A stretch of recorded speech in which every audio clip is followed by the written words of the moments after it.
right, all right. Hey, hey. Hi, guys. Welcome back. Thanks for being here. All right, so night owls. I just say that because you guys know for the longest time, I would always go live at about 10 o'clock p.m. Pacific Standard Time on this channel. I will tell you guys that my whole schedule is shifting. And so, although I will still do what I call a night owl video, it won't be so late anymore. It'll probably be closer to 8 or 9 p.m. In the evening, just because my days start really, really early now.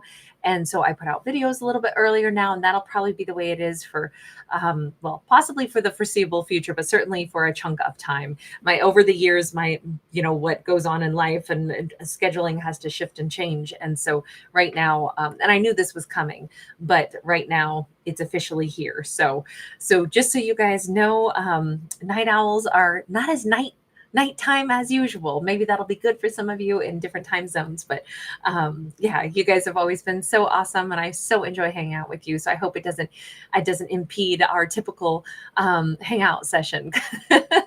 You guys started calling yourselves the night owls because it was always so late. Anyway, let's get to this. This is going to be a specific message, and this one's a little bit strange in the sense that, okay, it was a thought process that came into my head of, like, it felt like there was this message trying to come through, but there wasn't anything there. This wasn't actually a phone call or anything like that. It's just that's what my brain shifted it to. It was like there was this urge to, like, okay, there's some message. And I'm like, okay, but it's a blank slate for me. My brain was literally like a blank slate, but then there's a sense of an urgency of, conveying something. And then from there, my brain shifted it into a phone call, but somebody doesn't leave a message. It's an unknown phone call, phone number, fake number, block number, whatever. And then no message is left. It's just silence. And it's like, okay, that's kind of maddening, because what does that mean? Somebody was obviously trying to get through. Why'd you go all the way to getting to leaving a message, but then not do it? So I feel like we have a mystery to sleuth out. Honestly, this is probably one of the most annoying. I only do specific messages, that's what I call them, when they're going to be more detailed, if some random thought comes into my head, right? And this was probably the most annoying because it's so random. Hi, everybody. Great to see you all. We have the Death card. Death card is massive change. And we have this little girl who's floating. This could be a message from our inner child, or this could be a message from an ancestor, a loved one who's on the other side of the rainbow bridge. And maybe that's why it's like they don't use communication to talk to us. They instead use energy. And so maybe that's the way to look at it. I'm picturing right now that somebody could have, like, literally their electronics could be funky, could be wonky, like phones freezing instead of, functioning as they should. All of this with the blue light and her levitating. Also, there's a forest fire burning behind her as well, but this is not a negative card. This is a transformative card. So I'm going to say right now, for the purpose of this story, I feel like somebody is getting a message from the ancestors, but it's being channeled like through their inner child. And I wonder if this is going to be one of those situations where there's like some really profound healing going on. Possibly, it doesn't matter if our person is a masculine or a feminine. We all have yin yang within us, right? But this, even if this is a man, it is being like, this message is coming through I think their inner child, but their inner child comes across as a feminine. So maybe they're, even if it's a masculine, their divine feminine internal self is going through a major transformation. Externally, this could be really troublesome for this character. We've got the 9 of Swords. I feel like, he's like slumped down, like, I am so exhausted right now. This is, somebody has reached they've had a really hard day. They're feeling really tired, but there's this beautiful rainbow coming down right across their temporal regions. And sure enough, we have a dude here. We've got a masculine, possibly somebody who shaves their head. Or again, that's the message sometimes that the crown chakra is like super open. This person may not actually have shaved his head, but it could just be that it's more of a metaphor for, like, there's nothing blocking me from my crown chakra, my connection to the higher self. There's awesome energy coming in for this person, but it feels like they've reached the end of one massive journey, and this is the life overhaul. But when we hit the end of any journey, we're exhausted, right? Um, Anybody who's just like physically worked really, really hard and they used every ounce of their strength, you come home and you're just like, oh my God, I feel like I'm a melting puddle. That's more the vibe I get here. It's, yes, life could have been really stressful recently for this character, but I actually think that this is the turning point for them. And whatever they've been working on, whatever had stressed them out so hard, that's actually the part of them that is healing, that is releasing, that is, you know, like relaxing and softening this energy. There's something like amazing and peaceful. Oh, my gosh, you guys. I'm so sorry that so there are some, I'm just noticing Calm Sea's comment out there. So this is a story about maybe some energy that's shifting and coming through electronics. And I'm seeing that people have been having issues, with YouTube notifications and all of that. Just as a side note, guys, if you do experience problems with getting notifications or being able to, like be in the chat or something, unsubscribe and then hit the subscribe button again so you resubscribe. And sometimes that does like a little reset. I don't really know why, but that's what I have been told by countless people. And so it seems like that helps. So sorry about busting into the story for that little public service announcement. But if it's happening to one of you right now, I bet there's many more of you that are going through the same headache. So I feel like I should mention that. And it's timely considering this storyline we're talking about, malfunctioning electronics. Only in this case, it says it is connected to possibly this divine masculine's journey of, in this case, coming home to themselves. We've got this Eight of Cups in the reverse. It feels like, I want to say that this is a masculine who's been away from who they truly are for such a long time, and they are coming full circle and coming home now. They may feel more resonant with their identity, more at peace with themselves. This is a massive breakthrough. I mean, come on, we started out with the Death card, so we know it's a massive breakthrough. But it's the end of a really stressful time, and it's a sweet relief coming in. And it's that our character is coming home to themselves. Justice card. They broke a karmic cycle. This is in the reverse. Thank God for that. So he carried heavy, heavy, heavy burdens. And it could have been a culmination of maybe something to do with the tough childhood, since we have this, he's like freeing something from his inner child. But if he had a rough childhood, traumas, something like that, that could have impacted every, consecutive decade of his life thereafter. He could have found himself, operating out of like patterns, operating out of fear-based things, operating out of toxic patterning, and it was screwing up his life royally again and again and again until he finally like surrendered and said, screw this. This is not going to be what my life is. This is me releasing my trauma. I'm hearing that song by Blue October, Light You Up. It is this great song, and if you listen to him describe like what the song meant to him as a singer, it was about like when you look at your traumas and you look at them as the enemy, and you're the chorus is a fuck you. And he's saying it to the trauma. He's saying, I'm not going to be upstaged by what has happened to me that traumatized me in my life anymore. I'm taking my life back. And so it's very much like a song sung at trauma, and it's so powerful. Oh my God, I love that song so much. You got to listen to it loud. It's super like invigorating. But this feels like that's exactly what has happened here. We have a character who's broken through their karmic cycle. Finally, things are going to be set right. Now, this was hard work. This was really hard work for this character to get through this. But he did it. And he's coming home to himself. Now, he may be coming home to more than just himself. I don't know yet. When you have a breakthrough, when you are no longer toxic, when you have healed something or fought through something, to reclaim your identity, if he had years of his life where he was operating out of like traumas, he might have hurt other people along the way, caused other people to cry. This could also be him saying, I need to come back around and I need to start fixing some of the things that I broke back when I was still operating off of the only pattern I knew to use, the only template I knew. We got an Eight of Pentacles sideways. I definitely feel like I'm not going to call it an apology tour. It's not that. This is somebody who's wanting to fix everything that they, have the capacity to fix. They've just healed themselves. They just broke free of maybe an entire lifetime or more than a few lifetimes of traumas and karmic patterns. And now there's a lot to fix, but this isn't an exhausting job. This is going to flow really, really easy. Okay, so he definitely wants to heal something with a romance. We have like a completely, delineated difference between what a romance was and what a romance should have been. It's as plain as day and night.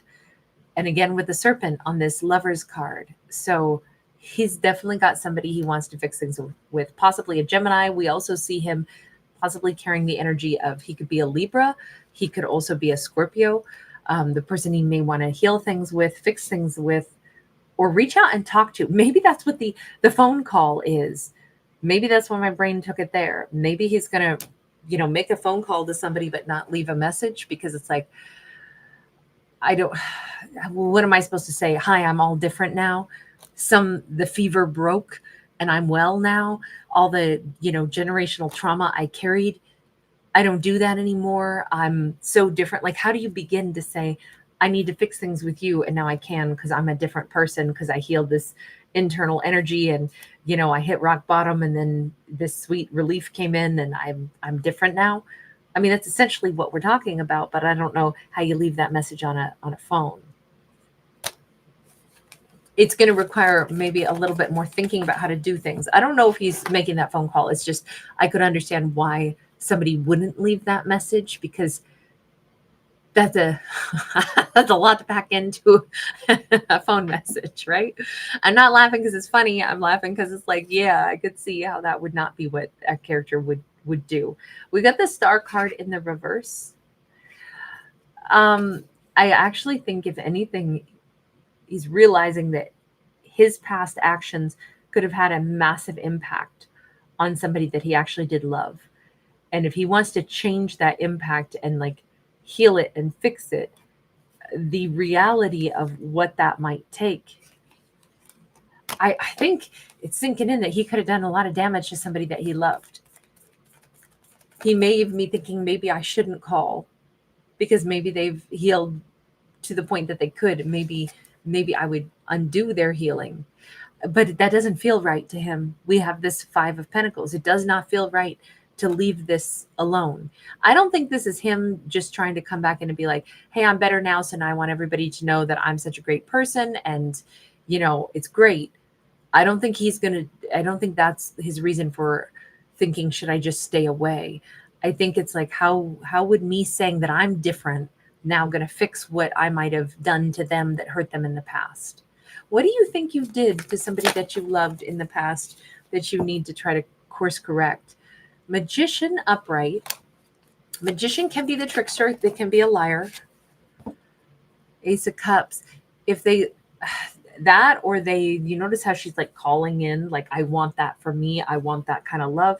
Maybe they did manipulate to get somebody to fall in love with them. That's a pretty big,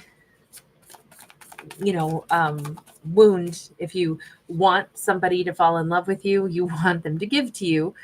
6 of Pentacles. So you convinced this person to love you, to give to you, pretended to be their everything, and then what? You intentionally hurt them. You blocked them on purpose.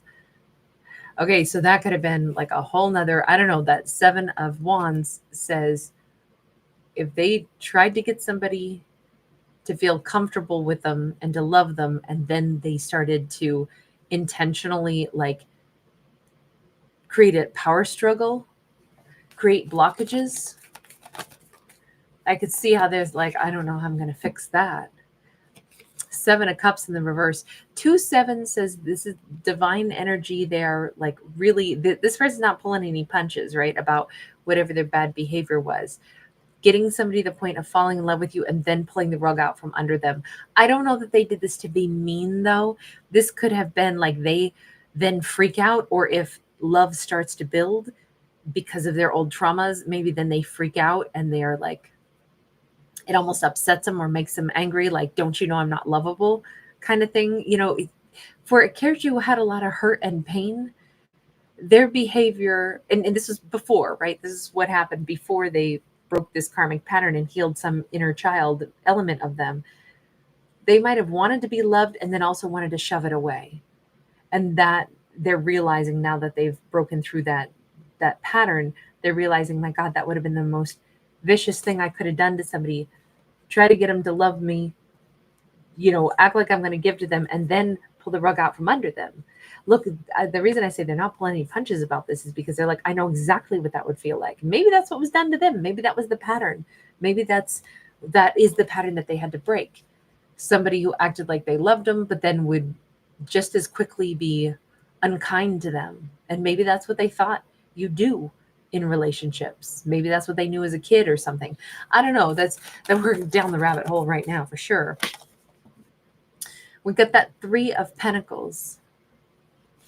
Look, the only way to fix it, and I think that as they're muddling their mind through all of this, the only way to fix this is to possibly, I mean, you can't undo what you've done, but maybe to stand in front of a person and explain where that behavior came from. Now that you know where it came from, there is something about, like, I don't know if they went and saw a therapist or a counselor. It could even be that they're therapist or counselor. I'm just saying that because we have this person sitting here on the I want to say Stairmaster. I'm sorry, ladder. Don't ask me why I went with Stairmaster. But somebody who's sitting on this ladder, and then this couple is standing here, and I almost have this vibe that it's like, maybe this person did like have some of this breakthrough because they went and they talked to a therapist or a counselor, and that made them realize, wow, the way maybe the therapist or counselor pointed out, okay, so you've done this pattern. This is what you knew. Have you acted that pattern out with other people? And it's like, shit, yeah, I did, with somebody I really loved.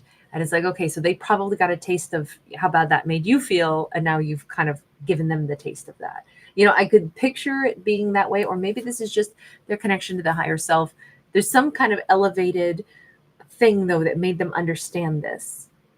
And you notice he's staring up, having this breakthrough, like, oh my God, I get what the message is.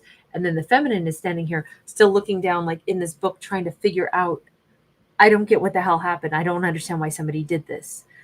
To me, this is a very good display of, like, you know, like a good visual card of what happens when, you know, if he behaved in a certain way toward her and it completely threw her mind for a loop. They said they love me, then they block me. I don't get what's going on. I mean, obviously it was a him issue, right? He was struggling with his wounds, his patterns, and he acted out a pattern he was familiar with, but a pattern that was painful. But she's like, I have no idea why somebody did this. She's not familiar with that pattern. So I almost feel like he's realizing that this does have to be talked about. You can't undo the way you behaved, but you now understand why you behaved that way. And explaining that to her could go miles for her to not feel wounded anymore, because it's like, oh my God, yeah, the biggest thing here was the confusion. Like, I don't know why you did that. It doesn't make sense, or does it? Let me go over here to her. Sometimes the person who's stuck in a pattern can't see it, and everybody else around them can see it very clear. So I don't know why, but I get this vibe. She might not have been as confused and bamboozled. We have Ace of Cups. On her side, she did give love to them, a lot of love to them, from what we can tell. The Empress, okay, she gave all her love. She was like, I'm going to marry this person. I'm going to be their Cleopatra. We're going to love forever. This is going to be one for the history books. So she was in hook, line, and sinker. She was really, really, really in love with him. Fool card, ready to take the biggest leap of faith. This felt so like, didn't even feel risky. It was like, I don't care. I'm going to make this leap for love. I've never loved like this. Okay, so that was if they got her to fall that hard. King of Swords, and then they went ice cold. Ice baby, but not the fun dancing kind. That King of Swords, all of a sudden, instead of being straightforward, they dial it down. They get halfway silent. They go from kind and loving and communicative to one-word answers or sentences, sometimes not communicating at all. that would be definitely, it's a rug pulled out from under you. Okay, so what did you think when that happened? Because this is again, kind of like a very good depiction. She was like, well, I did as a Queen of Swords does. I want an answer. What's going on? So she became more straightforward, less loving and cuddly, and more like, whoa, we need to solve this. We're partners. Something's different about you. You got to talk to me. What's going on? She started to maybe ask questions. Still loving, right? She's a queen upright. We have the temperance, like, hey, babe, there's what's going on. Talk to me. You know, it's you and me. You're not on your own. Like, I'm right here. So just talk to me. We can solve this thing together. Emperor, you're my emperor. Remember? She wants him back as the emperor. And it's like he's not happy with her anymore. 9 of Cups in the reverse. Nothing she does makes him happy anymore. Oh, this is no good. This is, you switched it up 100%. You just changed your entire persona, and then you got arrogant about it. Super freaking arrogant. This is not I'll say the man she fell in love with. This is not the way he treated her at the beginning. None of this. It's like she was suddenly dating a different person, or suddenly in love with a person she didn't know, a stranger. Ice cold, full of themselves, like not communicating, not satisfied with anything he does, just a 180 switcheroo. It's like, I'm not even sure who you are. Okay, that is a huge, huge, huge mind bender. Death card sideways. Then it's like, okay, I think this needs to be over. So I'm thinking that she either wanted out, but also didn't want out, because it's like, I want you to be who you were. So where did you go? I mean, I don't want to date this new version of you. This is terrible. I want this new version of you to go away, and I want the old version back. It's like torn between, is this the writing on the wall? Are they just over me? They don't like me anymore. Should I leave this? But then how is it so good? And then it did a 180. I could see the confusion in this for sure on her side. 8 of Swords, 5 of Pentacles. She read this really well with the Prince of Swords. She could read the fact that, you know, something is really wrong with you, your behavior. You're intentionally withholding. You're withholding the way you actually love me. You are creating damage and making sure that this connection, which is beautiful, we have the Golden Temple, but you are intentionally hopping on a little rowboat and going downriver away from what we had, and you're creating chaos, and you're full on running away from me. It took them so much energy to hold back the fact that they actually loved her through all this, and she could see it. That's kind of amazing that she could spot it, and she could see the energy shift in him. And thankfully, maybe because she showed up as an Empress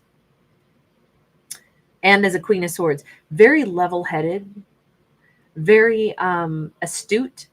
Even though this is a freaking confusing situation to be put through, you notice how she's like, okay, what am I seeing? He's not going to talk to me. He's done a 180 on me. I don't even recognize him, but he's still in there. The person who loves me is in there. He's literally using all of his power to hold himself back from me. He is literally intentionally sabotaging, creating a scenario of lack, and going kind of buck wild right now, and he's in chaos. It's wild that she could see all that and just read it as it was playing out. Maybe it's because she's better at watching behavior. An Empress would be good at watching behavior, and then when you put that together with like the logical and like the ability to not, she didn't make it about her. She didn't go, oh my God, you're devastating me. She said, this is sucky. This behavior doesn't work. I'm here for you. We had something and you're wrecking it. I'm watching you do it. This is you doing this. And it's taking a lot of energy for you to do this. What the hell's going on? She's really good at not making it about her. She's not like, oh my God, you know, she's nobody's victim. I love this Empress. She is not anybody's victim. She doesn't get thrown into chaos. She doesn't get manipulated. She's like, this is some bullshit. Good for you for seeing it for what it is. But she's saying, he's the one acting all weird. I don't get what the deal is. You're literally intentionally ruining this. I don't get why you're doing this. Chariot and Five of Cups. It hurt. This is her, like, literally, she may have actually like cried and said to him, you really are walking away from this. This is, I mean, yeah, I really wanted you. I mean, this is excruciatingly painful because I don't get where you're going, why you're doing it. What you're doing doesn't make any sense. You're not doing it out of a balanced energy. And it's very sad, and I feel like that kind of like truthfulness, also that kind of vulnerability, like calling it exactly what it is, saying, yes, it hurts, but you're doing this anyway. And it's not like I can hog tie you and control you and force you to open up to me and or to go do the work on yourself to figure out why are you doing this? What's with the switcheroo here? That's actually, again, kind of like a boss move on her part. Anytime we can be honest about this is agonizing, this is awful, that this is what's happening. I don't get why this is happening. I feel like that was her, like, giving them the reality of, okay, you can run, you can do whatever you're going to do, but I loved you. So for my part, I didn't screw you over. I didn't play any mind games on you. And I think an Empress is always going to hold their head up high and be like, yep, this is me. This is a real me. I think it's very powerful. 10 of Pentacles in the reverse, and she let him go. And that was it. You don't try to force somebody to be with you, even if you know they want to be with you, but they're trashing it and they're running from it. It's like, you have the right to walk away, even if I know damn well you're walking away from the best thing you ever had. I don't think that she's arrogant and like just knowing that there was something real here. There was real love. But if you can't have it, won't let yourself have it, don't want it, are trying to trash it, have this pattern in your head that makes you sabotage, I can't stop you. Again, an Empress is not going to force anything on anybody. So with that 10 of Pentacles in the reverse, huge sense of like, I let you go because I have to. It's not my place to hold you. Okay, at this point, I don't know how long ago that was. Let's just, out of curiosity, was this a long time ago or a short time ago that this thing ended the way it did and the Empress just kind of like let them go? The Fool card sideways, it feels like it was yesterday, but it might have been quite a while ago. Aries energy, it could have happened during an Aries cycle. The Fool is the baby of the deck, which is, somebody who's taking that leap forward into the great unknown. It just feels like because a rebirth had to happen, and perhaps she's gone through a rebirth also. When we're talking about a rebirth, it means time is not really something that we can quantify anymore because we're shifting like universes. So we don't really have an answer on how long ago was this. Things are so different now. That's why I would lean towards saying I think it was a long time ago, because how long does it take to have a rebirth? I mean, it can happen in an epiphany moment in a split second, but I doubt that in this story. This was a lot to unpack. We started out with the inner child going through, he's like healing some very, very deep part of himself and breaking a very old karmic pattern. And if this pattern existed from childhood all the way up into adulthood, I would think that would be a lot of work to break that. So I'm thinking this could have taken years. I feel like in this storyline, again, I try to be specific in these ones.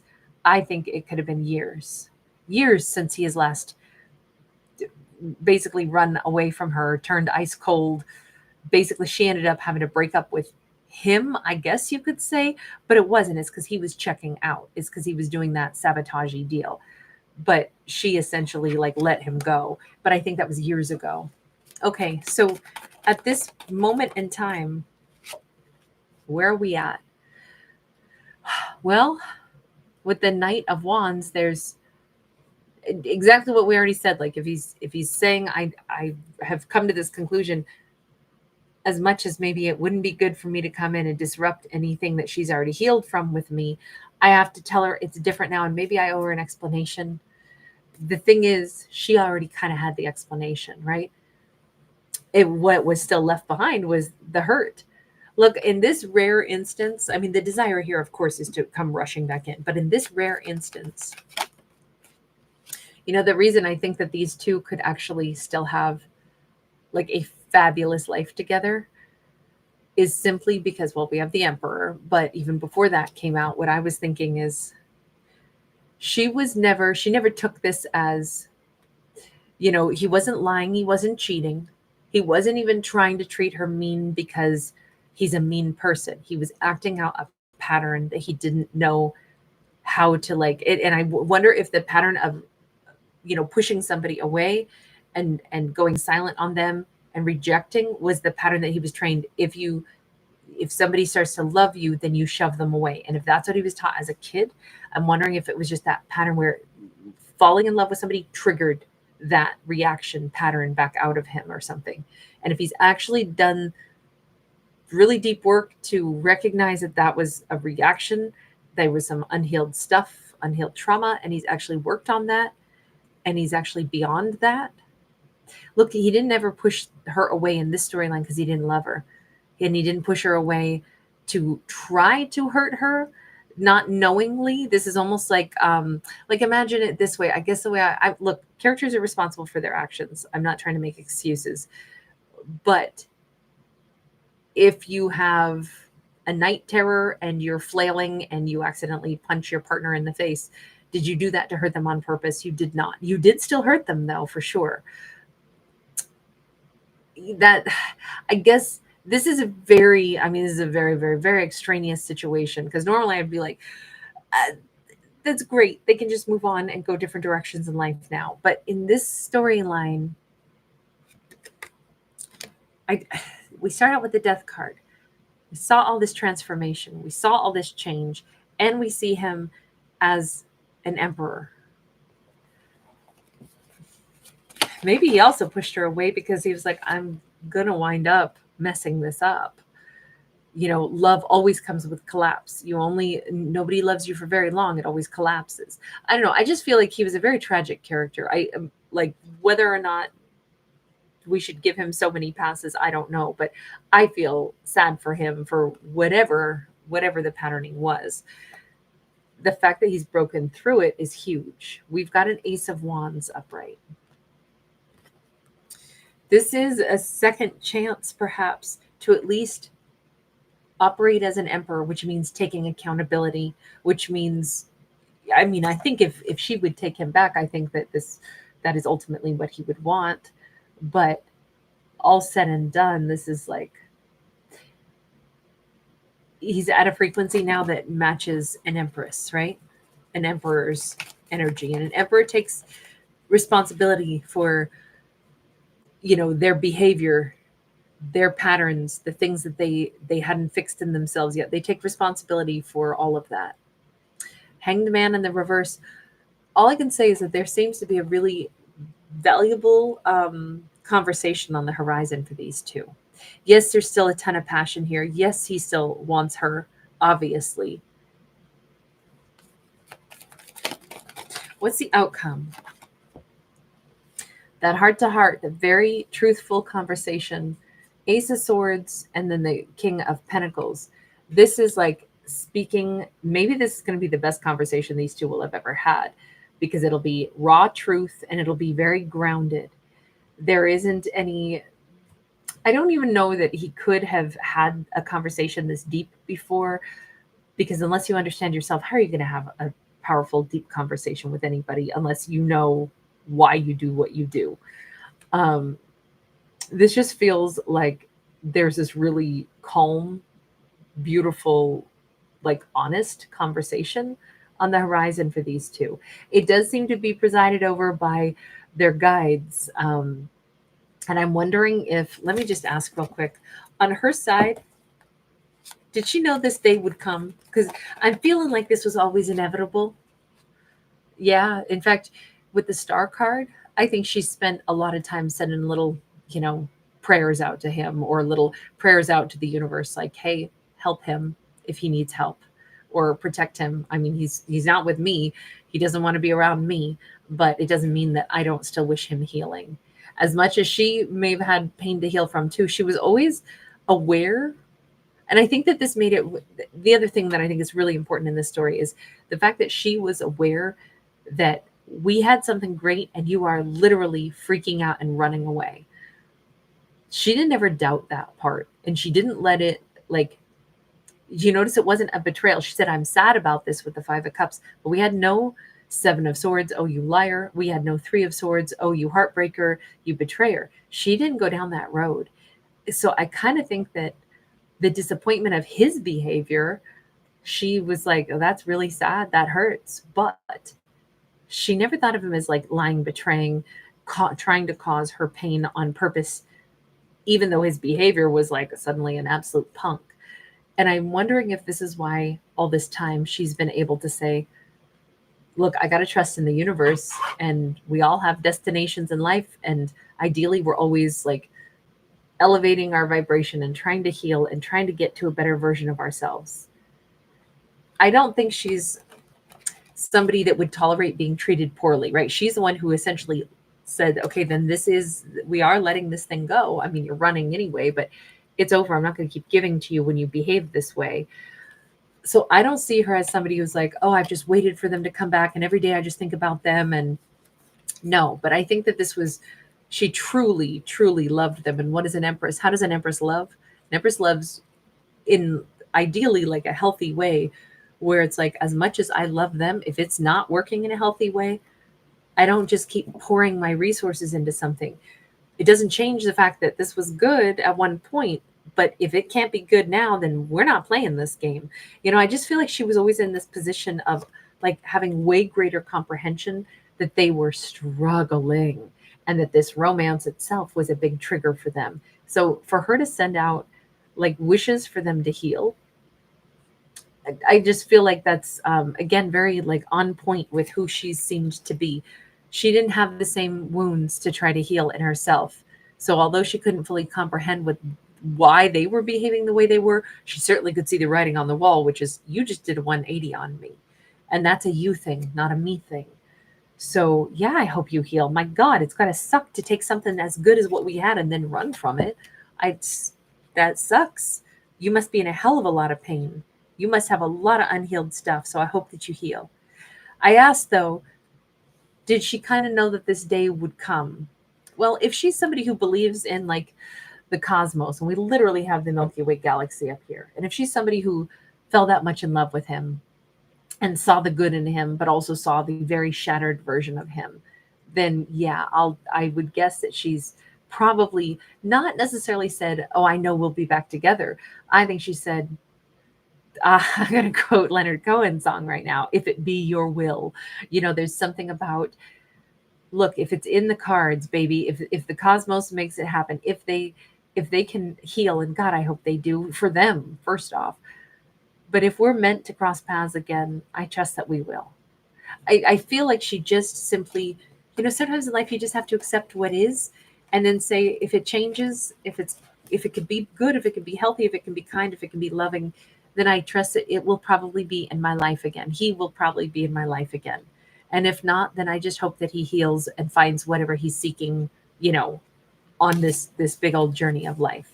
I don't feel like she ever put her life on hold. I don't feel like she was devastated. I feel like she was appropriately sad about it, but she's got a really great representation of what love actually looks like. It's that, I love that song by Lauryn Hill. It's, I think it's a hidden track. It's like track 16 on the Miseducation of Lauryn Hill. And I think it's called Tell Him, but it starts out with, like that biblical quote, let me be patient, let me be kind, make me unselfish without being blind. And I feel like that all summarizes like very much the way this empress looked at him. Patient, kind, but definitely not blind.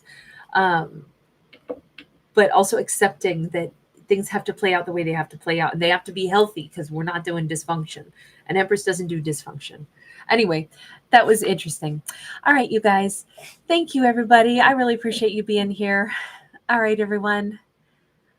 Hi, baby. My Aries is here.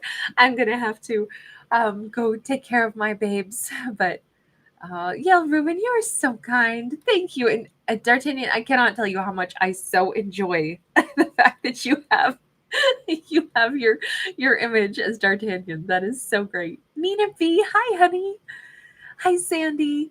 Olivia, great to see you. Patricia Fukatora. Nina, the boy is here. I just thought you would want to say hi. He's licking my calf right now. Deep Blue Night Thoughts. Hey, hey. That's beautiful, actually. Deep Blue Night Thoughts. That's beautiful. Olivia, thank you for being here, sweetheart.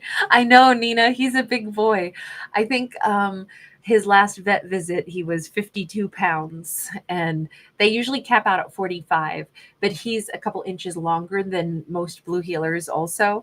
The American blue healers they tend to be quite a bit larger than the ones in Australia, although they are, all Australian, but for some reason, our strain of the breed in the US is a little larger, but he's big even for a blue. Oh, hallelujah. It's called Light You Up. The song by Blue October. It's so awesome. So powerful. T baby, you know it too. Yeah, I love that one so much. Nina, yes, he is doing really good. And I hesitate to say this, but for the first time in his whole doggy life, we have had one solid month with no tummy troubles. He has been so much better because in his whole doggy life, he's had all kinds of tummy sensitivities. And I think we finally have got him sorted after, I tell you, Nina, this dog has had my heart break so many times. I've been so worried about him so many times, but he's a pretty strong little ox. Anyway. Oh, Colin, I'm sorry, honey. Did you come in late? This was such a long video. I don't think I can paraphrase it down very well, but it's okay. The video will stay up. You can watch it at your leisure. EM, hi, honey. Ginger Montague. Aries, thanks again, you guys. And Tasha, thank you for being here. All right, I've got to disappear because he's going to start yapping in just a second.